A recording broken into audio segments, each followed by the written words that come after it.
فلا تدعوا مع اللہ احدا، جنوں کی بات سنتے سنتے کہ جنہوں نے کیا باتیں کی ہیں، بعض کہتے ہیں یہ باتیں بھی جنوں سے کر رہے ہیں یا جن خدا کی بات کو بیان کر رہے ہیں۔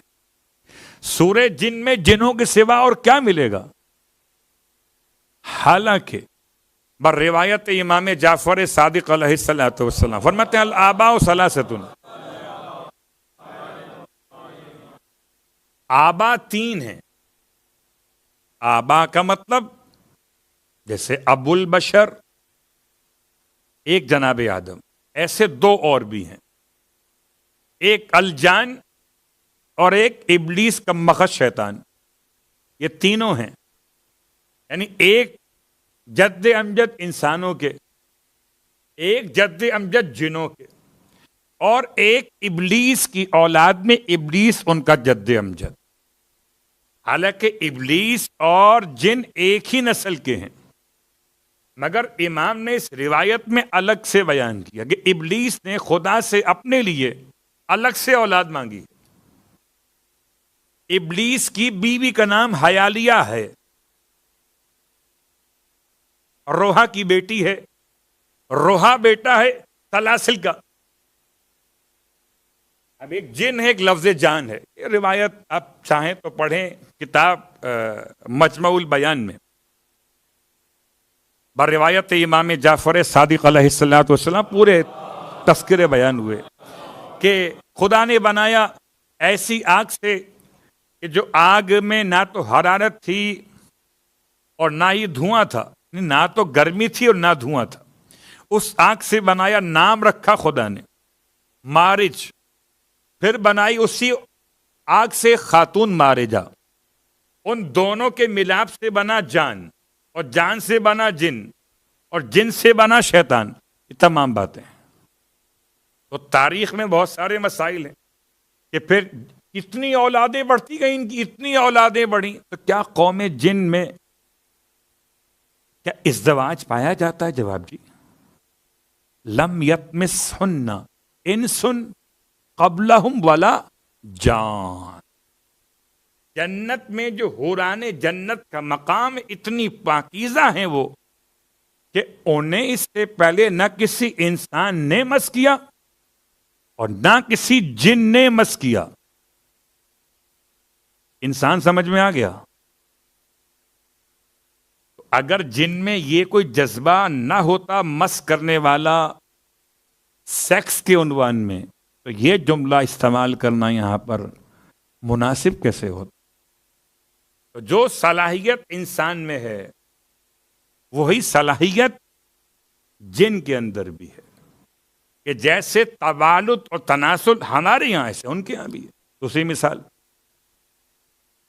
اور یہ مثال بہت بڑے مسئلے پر تفصیل میں جائے بغیر، جناب حضرت آدم علیہ الصلوۃ والسلام کے تین بیٹے شروع میں، ایک کا نام حابیل، ایک کا نام قابیل، دونوں کا آپس میں اختلاف و قربانی قبول کیے جانے پر تو قابیل نے حابیل کو شہید کر دیا، اور قابیل حابیل کے بعد اب نسل آدم نہ قابیل سے چلی اور نہ حابیل سے چلی، آپ کے تیسرے بیٹے ہیبت اللہ سے چلی، جس کا نام شیس بیان کیا اور لقب ہیبت اللہ۔ تو ایک سے نسل چلی، شادیاں آپس میں کیسے ہوئیں؟ آپ کو تو معلوم ہے کہ خدا نے ایک ہی ماں باپ سے پیدا ہونے والے مرد اور عورت کو بھائی بہن قرار دیا ہے، اور بھائی بہن کا نکاح نہیں ہو سکتا، نہ ماضی میں ہو سکتا تھا نہ اب ہو سکتا ہے۔ پھر کیسے ممکن ہوا؟ لوگ سمجھتے ہیں شاید پہلے خدا وند عالم بیچارہ مجبور تھا تو ٹھیک ہے اوکے کر دیا کہ ابھی تو مجبوری ہے،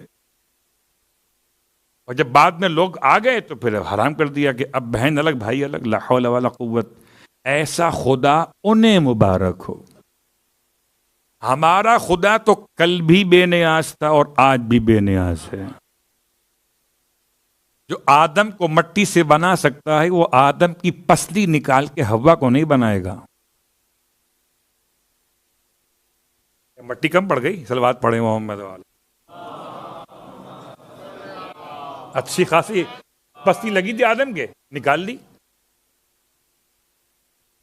اگر نکال کے بنایا ہوتا قبلہ تو کہاں جائیے گا؟ پھر تو آدم کے جز سے حوا کا کل بنا، تو کیا انسان کا کل اپنے جز سے نکاح کر سکتا ہے؟ نہیں کر سکتا نا، نہیں کر سکتا انسان اپنے جز سے نکاح. تو کیا باپ اپنی بیٹی سے نکاح کر سکتا ہے؟ جواب جی نہیں، وہ کل ہے، یہ جز ہے. تو پھر پسلی کا جو مسئلہ ہے وہ چھوڑ دیں پسلیوں والوں کے لیے. آپ آئے اصلی والوں کے پاس، وہ بتائیں گے ہوا کیا تھا. اور اصلی وہی ہیں جو اس وقت بھی تھے جب آدم کو سجدہ کیا جا رہا تھا. جب پوچھا گیا مولا سے، مولا یہ پھر نسل آگے بڑھی کیسے؟ بڑی فکر لگی ہوئی تھی ہمیں، کچھ تو بتائیے مولا ہوا کیا تھا. فرمایا خداوند عالم نے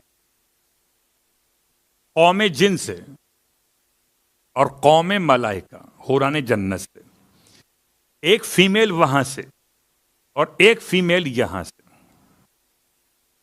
اور جناب شیس کی اولادوں میں 2 بیٹے، ایک کا نکاح اس سے کروایا، ایک کا نکاح اس سے کروایا. میرا عنوان کیا ہے؟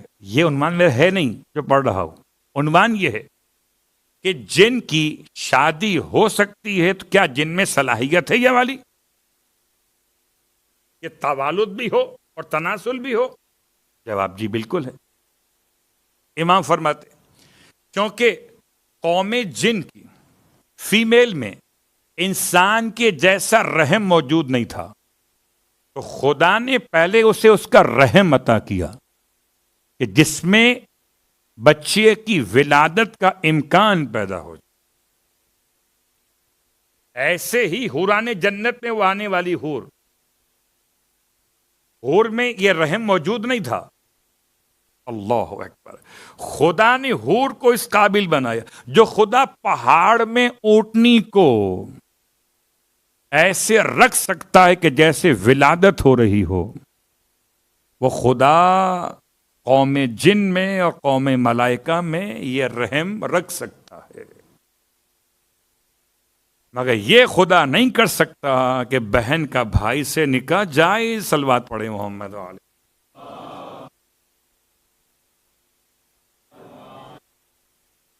پھر بات کہاں سے کہاں نکل گئی؟ بات چلی تھی ابلیس کی شادی پر، اس کی بیگم کا نام کیا ہے، سسر کا نام کیا ہے، اور ہم کہاں پہنچ گئے. تو ابلیس نے خدا سے کہا تھا پروردگار یہ آدم کی تو اولاد بڑھے گی، میری اولاد بھی بڑھنی چاہیے. کہ ٹھیک اوکے. بڑا خوش ہوا شیطان خوش ہوا تو آدم رنجیدہ ہو گئے. اپنے لیے نہیں ہوئے، میرے اور آپ کے لیے ہوئے. پروردگار ایسا ہوا تو یہ میرے اولاد کہاں جائے گی؟ اس کے شیطان کی اولادیں ساتھ ساتھ چلیں گی اس کے. پروردگار نے جواب دیا، اس کا انتظام کر دیا ہے. کیا کر دیا ہے؟ کہ تم عقیقہ کرو گے اپنے بچے کا، اور جب تم ہمارے نام پر قربانی پیش کرو گے تو جو چھری چلے گی حیوان کے گلے پر، اس سے وہ شیطان ذبح ہو جائے گا.